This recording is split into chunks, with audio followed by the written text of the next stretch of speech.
ko'raylik, ko'rpalakda ham ko'raylik, shapalakda ham ko'raylik. Shu seni kinolaring chiqqandan keyin biz kino ko'rmay qoldik deb men bir Ahad Qayumga bir ikki og'izgina dilimdagi gaplarni yetkazishim kerak-da.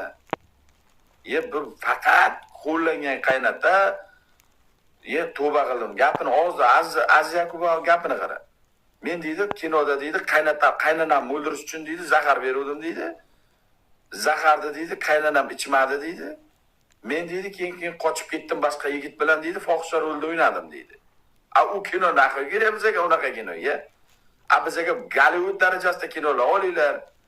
Bollywood darajasida kinolar olinglar. Biz maza qilib bir ko'raylik, Zo'rlangan qaynota, margumush yegan chol, buqaga kelgan ho'kiz, unaqa kino nima kerak bizga biladi.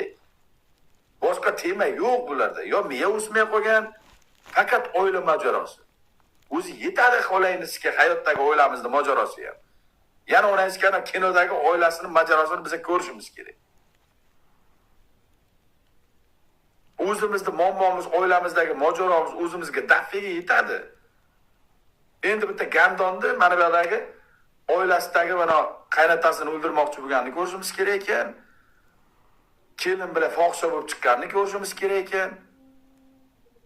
Tavba qildim, boshqa bir kino, boshqa bir ideya o'zim kinoga tushmasam bo'lmaydi. Aka o'zim kinoga tushmasam bo'lmaydi. O'zim